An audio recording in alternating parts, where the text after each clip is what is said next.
8 വർഷങ്ങൾക്ക് മുമ്പ് ഒരു ദിവസം നമ്മുടെ ആലഞ്ചേരി പിതാവ് ഉമ്മൻചാണ്ടിയെ അരമനയിലേക്ക് ക്ഷണിക്കുകയുണ്ടായി. കാപ്പിടിക്കാനായിട്ടാണ്. അന്ന് അദ്ദേഹം ഗസ്റ്റ് ഹൗസിൽ വന്നിരുന്നു. സാധുവായൊരു മനുഷ്യൻ വന്നപ്പോൾ അന്നത്തെ കാലത്ത് വെളുത്ത ഷർട്ട്, 2 ബട്ടൺ പോയിട്ടുണ്ട്, അവിടെ സേഫ്റ്റി പിൻ കൊണ്ട് കുത്തിവെച്ചിരിക്കുകയാണ്. എനിക്ക് അത്ഭുതം തോന്നി. 2 ആഴ്ച മുമ്പാണ് ആ മറൈൻ ഡ്രൈവില്, ആ വലിയ ഗ്രൗണ്ടില് അദ്ദേഹം ജനസമ്പർക്ക പരിപാടി നടത്തിയത്. അന്ന് രാവിലെ 9 മണിക്ക് ആരംഭിച്ച കാര്യങ്ങള് രാത്രി 3 മണിയായി തീർന്നപ്പോൾ ഈ മനുഷ്യൻ നിൽക്കുകയാണ്. തേങ്ങാ വെള്ളം മാത്രമേ, കരിക്കും വെള്ളം മാത്രമേ കുടിക്കുന്നുള്ളൂ. കാപ്പി കുടിക്കാണ്ട് അടുത്ത് നിന്നപ്പോൾ ഞാൻ ചോദിച്ചു, സാറേ ഇതെങ്ങനെയാ സാധിക്കണേ? അപാരമായ കരിസ്മയാണല്ലോ.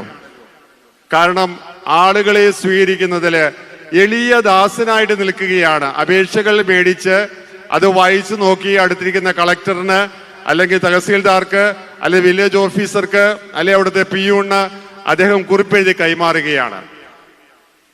അദ്ദേഹം എന്റെ ചെവിയിൽ പറഞ്ഞു, തിരുമേനി ഇത് ഞാനല്ല, നമുക്ക് ഈ കഴിവൊന്നുമില്ല.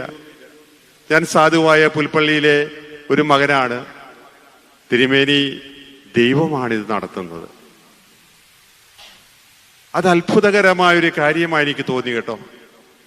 ഈ മനുഷ്യൻ പറയുകയാണ്, അതെന്റെ കഴിവല്ല, ഞാനല്ല ഈ ചെയ്യുന്നത്, അതെന്റെ കരിസ്മയുമല്ല, ഞാൻ ചെയ്യുന്നത് നല്ലവനായ ദൈവം മുകളിലിരുന്ന് ഈ നിയോഗം എനിക്ക് നൽകിയത് കൊണ്ടാണ്. പ്രിയപ്പെട്ടവരെ, ഇതാണ് പൗരോഹിത്യം.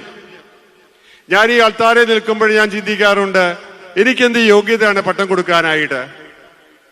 യാതൊരു യോഗ്യതയില്ല കേട്ടോ. കാരണം ഇവിടെ ഇരിക്കുന്ന ചിലര്, അൽമായരായ നിങ്ങള്, ഈ അൾത്താരയിൽ ഇരിക്കുന്ന വൈദികര് എന്നേക്കാൾ വിശുദ്ധരായ ആൾക്കാരാണ്, എന്നേക്കാൾ പാണ്ഡിത്യമുള്ളവരാണ്, എന്നേക്കാൾ കഴിവുള്ളവരാണ്, എന്നേക്കാൾ സുന്ദരമായിട്ട് ബൈബിള് നിങ്ങൾക്ക് വേണ്ടി വ്യാഖ്യാനിച്ചു തരുവാനായിട്ട് വിളിക്കപ്പെട്ടവരാണ്. ദൈവം ഏൽപ്പിച്ചതെന്ന് മാത്രമേ ഉള്ളൂ. അതാണ് ഈ പൗരോഹിത്യം.